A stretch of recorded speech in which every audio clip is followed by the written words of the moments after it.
students, what's up? I hope all of you are fine. So students, in today's video we are going to discuss one more topic of the same chapter of class 10th from the economics part, sectors of an Indian economy. In the previous videos we had discussed about the introduction of 3 sectors and about the GDP. So in today's video the topic is historical changes in these 3 sectors. You know ना, there are 3 sectors in an economy: primary, secondary and tertiary. I told you already in the previous video कि इनके बीच में difference क्या है, primary क्या होता है, secondary and tertiary इनके बीच में क्या difference है.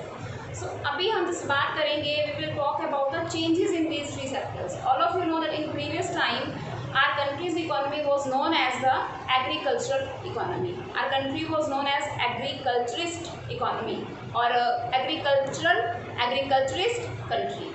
Do you know why it was so called? Because more than 70% people were engaged in the agriculture activity. So that's why हमारे country की economy को कौन सी economy कहते थे? Agricultural economy कहते थे. But by the time passes, ठीक है, तो क्या हुआ?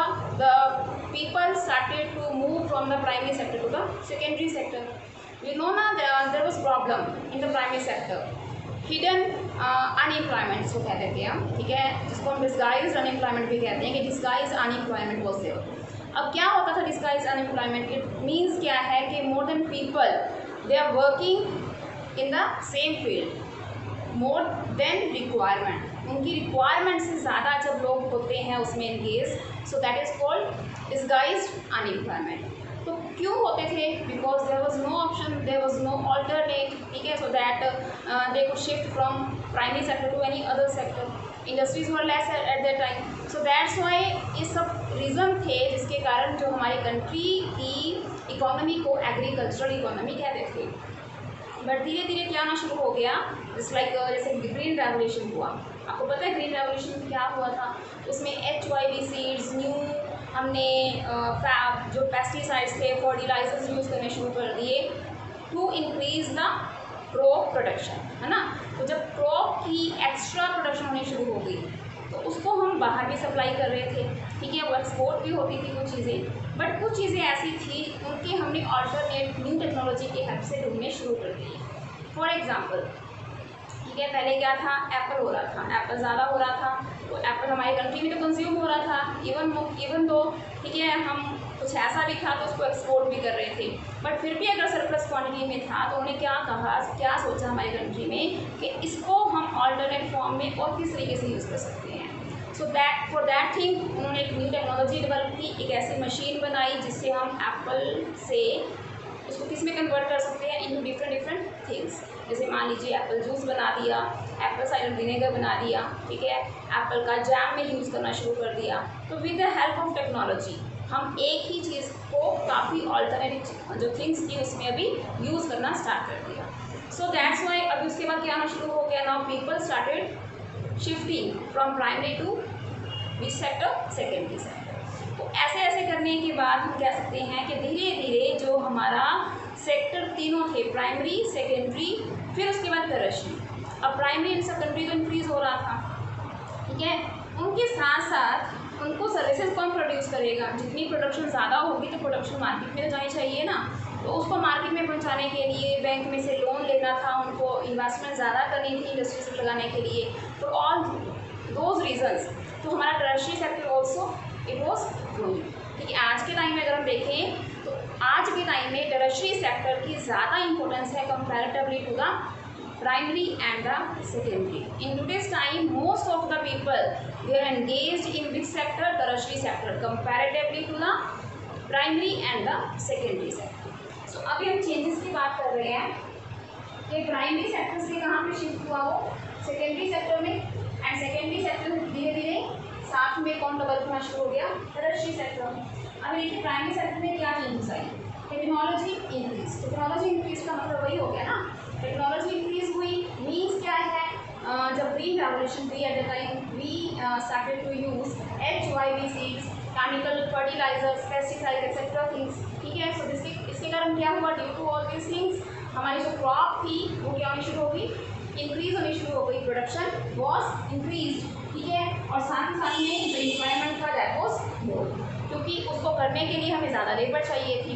With the help of new technology, जैसे कि मशीन चलानी है, कोई ट्रैक्टर चलाना है, कंबाइन चलाना है, उसकी स्किल भी चाहिए और लेबर भी चाहिए, तो एम्प्लॉयमेंट इंक्रीज होना शुरू हो गया। अब एम्प्लॉयमेंट इंक्रीज हुआ तो इसमें प्राइमरी में ज़्यादा था, more than 70% of time labour engaged in the primary sector, ठीक है। और धीरे धीरे उन्होंने नई टेक्नोलॉजी को भी यूज़ करना शुरू कर दिया। परमानेंट सोर्सेज ऑफ इरीगेशन भी थे उस टाइम में।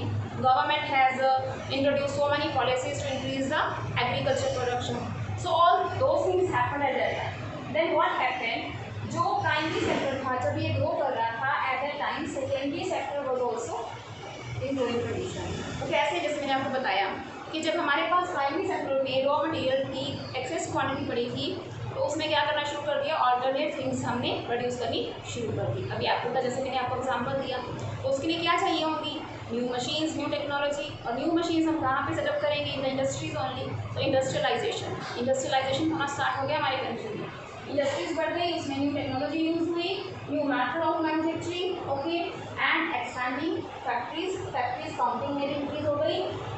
People shifted from primary to secondary.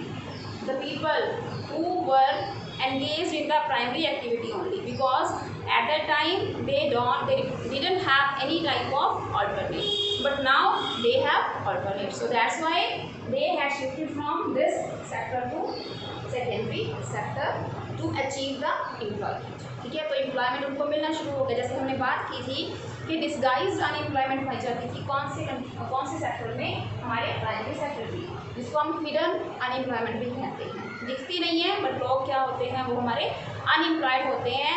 अगर हम उनको रिमूव भी कर दें तो उसका हमारी टोटल प्रोडक्शन के ऊपर कोई भी फर्क नहीं पड़ता है, ठीक है। तो जिसके कारण जो वो लोग थे जो डिस्गाइज अनएम्प्लॉयड थे, हिडन अनएम्प्लॉयड थे, they had shifted from this sector to secondary sector. उनको मैन्युफैक्चरिंग एरियाज़ में, जैसे इंडस्ट्रीज होती हैं, वहाँ पे काम मिलना शुरू हो गया, तो वहाँ पे एम्प्लॉयमेंट क्या होना शुरू हो गया, इंक्रीज होना शुरू हो गया, ठीक है। अभी देखिए primary sector was also growing, and इसके साथ ही साथ along with the primary sector secondary sector was growing. तो because of these two sectors, ठीक है, टर्शियरी सेक्टर का भी क्या होना शुरू हो गया, ग्रो अप होना शुरू हो गया था। वाई, उसका रीज़न मैंने आपको बता चुकी हूँ कि प्राइमरी सेक्टर में प्रोडक्शन इंक्रीज हुई, सेकेंडरी सेक्टर में प्रोडक्शन इंक्रीज हुई, तो उस प्रोडक्शन को यहाँ पे रॉ मटेरियल की प्रोडक्शन एंड यहाँ पे finished goods, so raw material as well as finished goods अभी किसकी हेल्प से मार्केट में जाएंगे, जब हमारे पास सर्विसेज होंगी।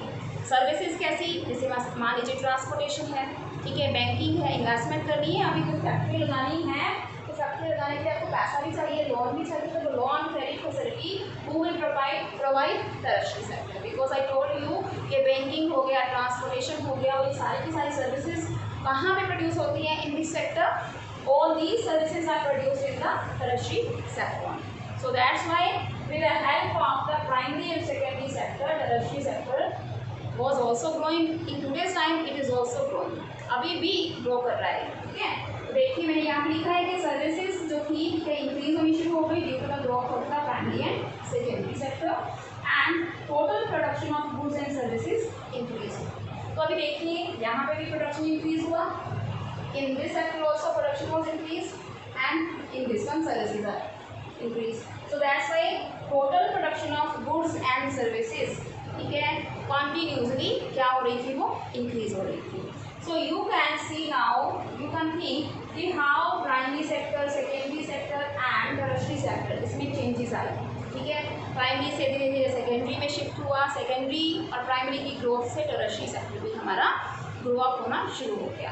तो अभी हमारे पास 2 पॉइंट बनते हैं, हम ये चेक करते हैं कि प्राइमरी सेक्टर में या सेकेंडरी सेक्टर में या टर्शियरी सेक्टर में, सेक्टर कोई भी हो, हमारे पास 2 क्वेश्चंस आते हैं। फर्स्ट क्वेश्चन आता है कि हाउ मेनी गुड्स या services are produced. First thing, your first question we can arise, okay, and second question we can arise employment condition.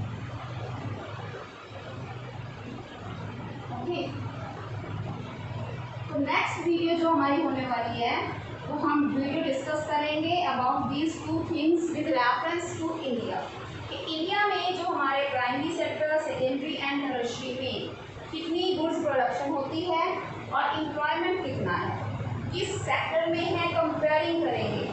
Primary में प्रोडक्शन ज़्यादा होती है, सेकेंडरी में या फिर टर्शियरी में, या फिर एम्प्लॉयमेंट के बेसिस पर हम कहें कि कौन से सेक्टर में एम्प्लॉयमेंट इंक्रीज हुआ और कहाँ पे डिक्रीज हुआ या कहाँ से शिफ्ट होकर दूसरे सेक्टर में गया। ठीक है जी।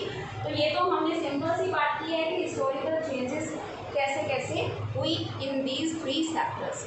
इन next video we will discuss about all these things with reference to number of goods and services and employment। ठीक है, with reference to our country India में, इंडिया में इन तीनों सेक्टर्स का क्या रोल प्ले है और क्या उसमें कंपेयरिंग करके हम निकालेंगे कि कहाँ पे एम्प्लॉयमेंट ज़्यादा जनरेट हुआ और कहाँ पे कम है। तो स्टूडेंट्स सिंपल सा कॉन्सेप्ट था, इसको सिर्फ समझना है आपको, कोई प्लान नहीं करना है। ठीक है, एंड इसके कॉन्सेप्ट को समझकर in your own words you can write down the answer. अगर आपको क्वेश्चन आता भी है कि what the historical changes in the sector, then with the help of an example also you can explain कि firstly people were engaged in the primary sector but disguised unemployment was there। ठीक है, but after the green revolution production was increased with the help of new technology। when the production was increased in the primary sector then people shifted from primary to secondary sector because industrialization was there। so like this you can explain। okay, so this was the changes। ठीक है, this was the historical changes in the 3 sectors। So students next video हम जो करने वाले हैं, ठीक है, वो है हमारे इंडिया के बारे में कि इंडिया में हमारे तीनों सेक्टर्स का क्या रोल प्ले है, कितना एम्प्लॉयमेंट जनरेट करती है, कितनी जीडीपी। तो मिलते हैं नेक्स्ट वीडियो में। टिल दैट इस टॉपिक को प्रीवियस टॉपिक को रिवाइज करते रहना, नोट्स मेंटेन करते रहना। Okay students.